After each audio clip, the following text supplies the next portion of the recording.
గౌరవ పాయల్ శంకర్ గారు. అధ్యక్ష,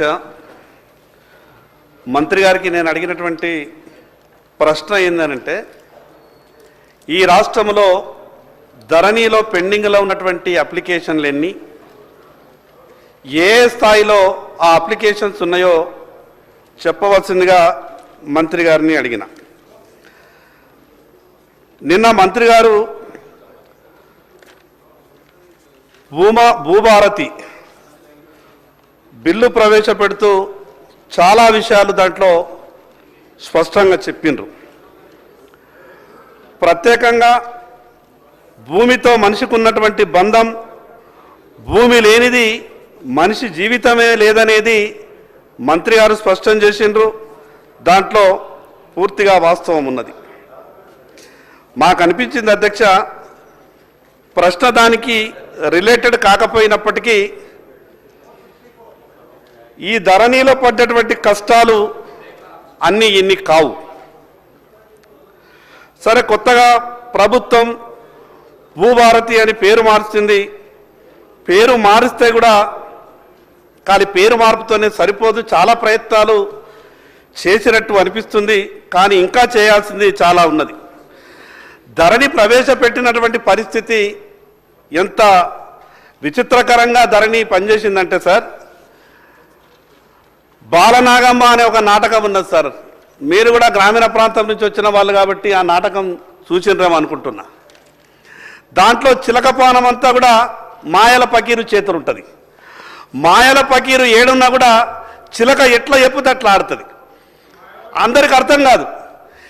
ఈ చిలకేంది, మాయల పకీరేమో కనిపిస్తలేడు, కానీ చిలక మాత్రం మాయల పకీరు చెప్పినట్టే ఆడుతున్నదని అక్కడ చూసే వాళ్ళకి అందరికీ అనిపిస్తుండే.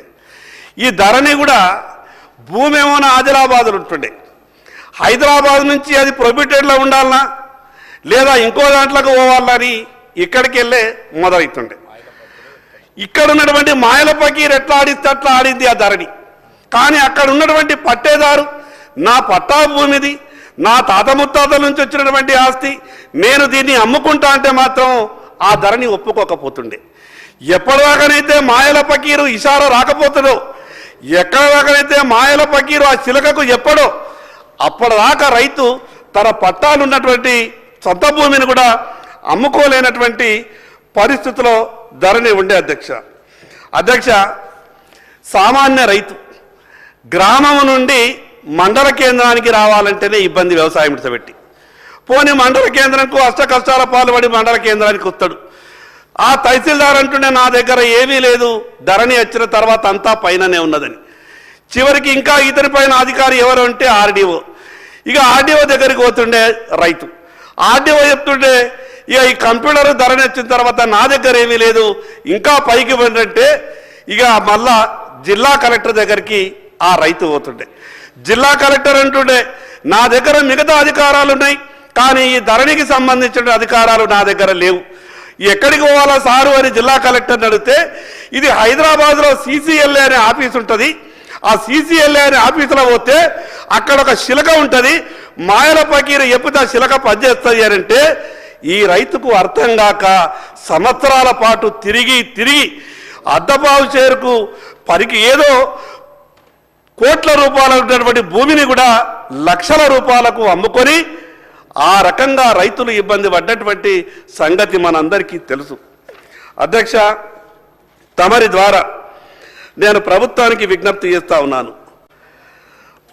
ప్రభుత్వాలు చట్టాలు ఏవి చేసినా కూడా ప్రజలకు ఉపయోగపడే విధంగా ఉండాలి. అనేక సందర్భాల్లో మాట్లాడతారు, అధికారాలు మన చేతిలోనే పెట్టుకోవద్దు, అందరికీ అధికారాలు పంచినప్పుడే పరిపాలన సౌలభ్యంగా ఉంటుందని చెప్తారు. ఎన్ని ఘోరాలు జరిగినాయంటే అధ్యక్ష, ఒక పట్టాదారు దగ్గరికి వెళ్ళి నీ చేనుని నీ పొలంని నాకు ఇంత ధరకు నువ్వు అమ్మాలనంటే ఆ రైతు అన్నాడు, నేను ఎందుకు అమ్మాలా, నా తాత తండ్రుల నుంచి వచ్చినటువంటి ఆస్తి నేను అమ్మనంటే, నువ్వు ఎట్లా అమ్ముకుంటావో నేను చూస్తా, మా మాయల పకీరు శిలక హైదరాబాదులు ఉంటారు, దాన్ని నేను ధరణి పోర్టల్లో ప్రొహిబిటెడ్లో పెట్టిపిస్తాను వార్నింగ్ ఇచ్చిపోతే, వార్నింగ్ ఇచ్చినటువంటి 2 గంటల తర్వాత ఆ రైతు రిజిస్ట్రేషన్ ఆఫీస్కి వెళ్ళి చూస్తే నీది ప్రొబిటెడ్లో ఉన్నది, నీది నిషేధిత జాబితాలో ఉన్నది, నువ్వు అమ్ముకోలేవు అని ఆ రైతుకు చెప్తే పెళ్లి పెట్టుకున్నటువంటి ఆ రైతు ఏడ్చుకుంటూ రిజిస్ట్రేషన్ ఆఫీస్ నుంచి బయటకు వచ్చి ఏ వ్యక్తి అయితే బ్లాక్మెయిల్ చేసిండో, ఏ వ్యక్తి అయితే అతపావుసి ధరకు నువ్వు అమ్మాలని అన్నాడో ఆ అతని దగ్గరికి వెళ్ళి రైతు బతిమిలాడి ఆ భూమిని అమ్ముకున్నటువంటి సందర్భాలు జరిగినాయి.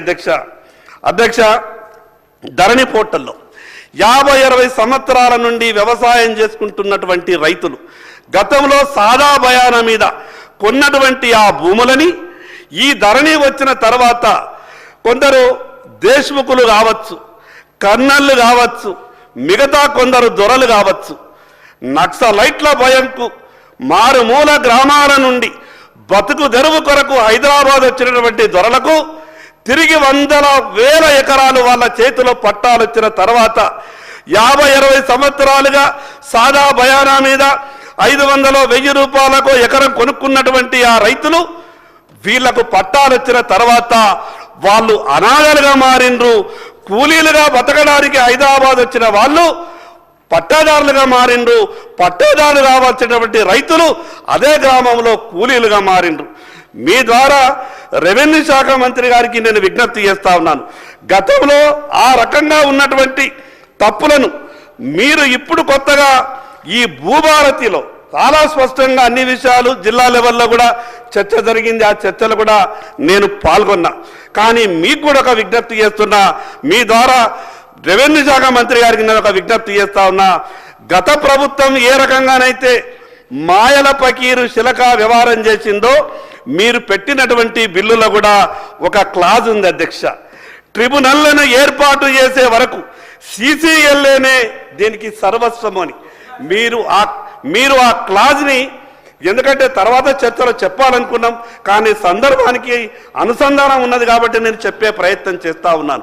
గత ప్రభుత్వం కూడా ధరణి పెట్టేటప్పుడు ఒక మాట చెప్పింది అధ్యక్ష, తప్పుడు ఎప్పుడు జరిగినా కూడా, తప్పులు ఎక్కడ జరిగినా ఏ అధికారి చేసినా మీకు అప్పీళ్లకు అవకాశం ఉన్నది అని చెప్పిండ్రు. 6-7 సంవత్సరాలు గడిచిపోయింది అధ్యక్ష. ఎక్కడా కూడా ట్రిబ్యునల్ ఏర్పాటు, ఎక్కడా కూడా నా ప్రశ్న మొదటిసారి వచ్చింది, దండం పెడతానా. మీ ప్రభుత్వం సలహాలు చెప్తున్నాం, సూచనలు ఇస్తున్నాం అన్న. గత ప్రభుత్వం చెప్పి అధ్యక్ష ధరణి వల్ల పూర్తిగా ఏదో చెడు జరిగిందని కూడా నేను చెప్పా. అక్కడ ఉన్నటువంటి లోపాలు మాత్రమే చెప్తున్నా. నేను ధరణి వల్ల పూర్తిగా పనికిరాని చట్టం అని కూడా చెప్పా. అక్కడ ఉన్నటువంటి లోపాలు చెప్పేటటువంటి ప్రయత్నం చేస్తున్న అధ్యక్ష. నేను మీ ద్వారా రెవెన్యూ శాఖ మంత్రి గారికి ఆ విషయం ఎందుకు స్పష్టం చేస్తున్నానంటే, CCLA అనేది ప్రభుత్వం చేతిలో. ధరణి పోర్టల్ వచ్చిన తర్వాత అధ్యక్ష ఈ రాష్ట్ర చీఫ్ సెక్రటరీ పదవికి కూడా లేనటువంటి విలువ CCLAకి వచ్చింది. హైదరాబాద్, రంగారెడ్డి జిల్లాలకు ఆనుకొని ఉన్నటువంటి మండల తహసీల్దార్లకు, జిల్లా కలెక్టర్కు లేని విలువ కూడా తహసీల్దార్లకు వచ్చింది. 100,000 కోట్ల రూపాయలు మనం అనేక సందర్భాల్లో పేపర్లలో చూసినాం. పోస్టింగ్ వచ్చినటువంటి 3 నెలలకే ఒక తహసీల్దారు ఆదాయం 480 కోట్ల రూపాయలు. ఇక్కడ లేకుంటే పక్క రాష్ట్రాలు ఉన్నటువంటి చుట్టాల పేర్ల మీద భూములు మార్చుకున్నటువంటి పద్ధతిని కూడా మనం చూసినాం అధ్యక్ష. ఏ రాష్ట్ర రాజధానికి కూడా, ఈ దేశంలో ఉన్నటువంటి ఏ రాష్ట్ర రాజధానికి కూడా 1000 ఎకరాలు, లక్షల ఎకరాలు ప్రభుత్వ భూములు లేవు. అది మనం చేసుకున్నటువంటి పుణ్యమో ఏవో, ఈ తెలంగాణ రాష్ట్ర రాజధాని హైదరాబాద్కు మాత్రమే లక్షల ఎకరాల ప్రభుత్వ భూమి ఉన్నది. ఇప్పటికీ కూడా ప్రభుత్వం సరి అయిన రీతిలో వ్యవహారం చేస్తే, ప్రభుత్వం ఆధీనంలో ఉన్నటువంటి ఆ భూముల్ని రక్షించుకుంటే లక్షల కోట్ల రూపాయలు రాష్ట్ర రాజధానికి ఆనుకొని ఉన్నాయి అధ్యక్ష. నేను మీ ద్వారా రెవెన్యూ శాఖ మంత్రి గారికి, ప్రభుత్వానికి విజ్ఞప్తి చేస్తా ఉన్నాను. నేనే స్వయంగా CCLA కార్యాలయానికి వెళ్ళిన అధ్యక్ష.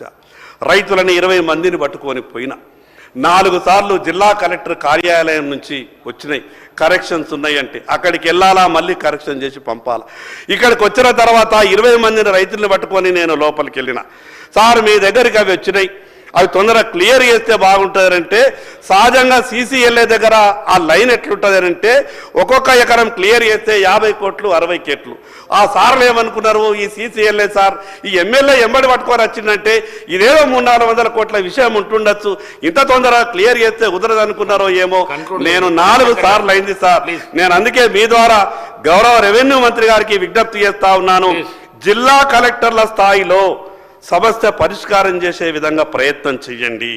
మరి అదేవిధంగా దాంట్లో ఇంకొక క్లాజ్ పెట్టు, చివరిగా 1 నిమిషంలో ముగిస్తా అధ్యక్ష. దాంట్లో ఇంకోటి పెట్టిర్రు, సద్భావనతో పనిచేసేటటువంటి అధికారులకు రక్షణ కల్పించాలని. 100% ఈ ప్రభుత్వం ప్రజల కొరకు పనిచేస్తున్నటువంటి అధికారులకు ప్రభుత్వం పూర్తిగా రక్షణ కల్పించాల్సిందే. అంత మాత్రాన వాళ్ళ మీద దావాలు వేయడానికి వీలు లేదు అని క్లాజ్ ఏదైతే పెట్టిండ్రో ఆ క్లాజ్ని తొలగించే విధంగా ప్రయత్నం చేయాలా. అదేవిధంగా చివరిగా sir ORC POB, ORC occupancy right certificate అనేది జిల్లా కలెక్టర్లే ఇచ్చిండ్రు. జిల్లా కలెక్టర్లు ఇచ్చేదానికన్నా ఎక్కువ ఇంకో విలువైన కాగితం ఏమి ఉండదు నాకు తెలిసినంత. సహజంగా నిజాయితీతో పనిచేసేట అధికారి ఆ కాగితమే గొప్పది అనుకుంటారు. జిల్లా కలెక్టర్లు ఇచ్చినటువంటి ఆ ఓఆర్సీ సర్టిఫికేట్స్ పిఓబిలో పెట్టిండ్రు. వాటిని వెంటనే పిఓబి నుండి తొలగించే విధంగా చర్యలు తీసుకోవాలని మీ ద్వారా ప్రభుత్వానికి విజ్ఞప్తి చేస్తున్నా. ఇది పేదలకు సంబంధించింది, అసైన్మెంట్ చిన్నది సార్. తండ్రికి అసైన్మెంట్ జరిగింది సార్. తండ్రికి 25 సంవత్సరాల వయసున్నప్పుడు అసైన్మెంట్ జరిగింది. తర్వాత తండ్రికి 70 సంవత్సరాల వయసు వచ్చింది. తండ్రి బతికే ఉన్నాడు, వ్యవసాయం చేయలేడు, బ్యాంకు పోలేడు, 3 కొడుకులు ఉన్నారు. తండ్రి అధికారి దగ్గరికి వెళ్ళి ప్రభుత్వం నా పేరు మీద 5 ఎకరాల పట్టా ఇచ్చింది, నా 3 కొడుకులకు దాన్ని పంచండి అని అంటే అసైన్మెంట్ రూల్స్ ఏం చెప్తున్నాయనంటే అసైని చనిపోయిన తర్వాత కానీ ఆ కొడుకుల మీద వారసుల మీద ట్రాన్స్ఫర్ కాదు. తండ్రి వ్యవసాయం చేసే పరిస్థితి లేదు, అసైన్ ఆయన అమ్ముకున్నా అంటలేడు. తన వారసులకు కొడుకులకు బిడ్డలకు ఆ ఉన్న 5 ఎకరాలని నేను పంచిస్తా, వాళ్ళ పేర్ల మీద రాసిస్తానంటే ఆ నిబంధనలు అడ్డొస్తున్నాయి. కాబట్టి నేను మీ ద్వారా మంత్రి గారికి విజ్ఞప్తి చేస్తున్నా, వెంటనే ఆ నిబంధనలు దీంట్లో మార్చి అసైని తన వారసులకు ఎప్పుడు ఇవ్వాలనుకున్నా కూడా ఆ భూమినిచ్చే విధంగా వెసులుబాటు కల్పించాలని మీ ద్వారా విజ్ఞప్తి చేస్తున్నా. చివరిగా 1 నిమిషం సార్, 1970 కన్నా ముందు ఏజెన్సీ ప్రాంతంలో సాగు చేసుకుంటున్నటువంటి ఏ కులం వారికైనా సరే వాళ్లకు పట్టాలు ఇచ్చే ప్రయత్నం చేయండి. ఏజెన్సీ ప్రాంతంలో ఎందరో మంది ఎస్సీలు, వాళ్ళ జీవన విధానం చాలా అధ్వాన్నంగా ఉంది సార్. 60-70 సంవత్సరాల నుండి అక్కడ భూమి సాగు చేసుకుంటున్నా కూడా 1/70 అనే చట్టాన్ని చూయించి వాళ్ళకు పట్టాలిచ్చే ప్రయత్నం చేస్తలేరు. క్లియర్గా చాలా చట్టం చెప్తా ఉన్నది. చట్టం ఏం చెప్తున్నదంటే 1/70 1970 కన్నా ముందు ఎవరైతే సాగు చేసుకుంటారో ఏ కులానికి సంబంధించిన వ్యక్తికైనా సరే పట్టా ఇవ్వచ్చని చట్టం చెప్తున్నది. కాబట్టి దాంట్లో ప్రభుత్వం ఆలోచించే విధంగా ప్రయత్నం చేయాలని మీ ద్వారా విజ్ఞప్తి చేస్తా ఉన్నాను. ఇక మిగతా ఒక విషయం సార్, ఆఖరికి ప్రతి గ్రామానికి ఒక అధికారిని పెడతామని చెప్పిండు. ఒక గ్రామంలో 60 సర్వే నంబర్లు మాత్రమే ఉంటాయి, ఇంకో గ్రామంలో 600 సర్వే నంబర్లు ఉంటాయి. కాబట్టి ఆ ఎక్స్టెంట్కి తగ్గట్టు మీరు అధికారిని నియమిస్తే బాగుంటుంది. చివరికి సార్ ప్రభుత్వానికి గొప్ప ఇంటెలిజెన్స్ వ్యవస్థ విఆర్ఏ వ్యవస్థ. ఇది ఈ రోజు ఉన్నది కాదు సార్, దాదాపు 250 సంవత్సరాల నుండి ఈ విఆర్ఏ వ్యవస్థ అనేది ఉన్నది. ఈ విఆర్ఏ వ్యవస్థని కాపాడుకోవాలా. మీ ఇంటెలిజెన్స్ పోలీసు కూడా అంత క్షుణ్ణంగా మీకు సమాచారం ఇవ్వదేమో, కానీ ఆ విఆర్ఏ వ్యవస్థ ఎంత గొప్పది అంటే గ్రామంలో చీమ చిటుక్కుమన్నా కూడా ప్రభుత్వానికి సమాచారం ఇచ్చేటటువంటి విఆర్ఏ వ్యవస్థని మీరు కాపాడుతామని చెప్పిండ్రు. దాదాపు ఇంకొక 4000 మంది వాళ్లకు ఎటువంటి ఉత్తర్వు లేక రోడ్ల మీద తిరుగుతున్నారు. కాబట్టి వాళ్ళని పరిగణలోకి తీసుకోవాలని ప్రభుత్వానికి విజ్ఞప్తి చేస్తూ ఈ అవకాశం ఇచ్చినటువంటి మీకు ప్రత్యేకంగా ధన్యవాదాలు తెలియజేస్తూ సెలవు తీసుకుంటున్నాను అధ్యక్ష. గౌరవ సభ్యులు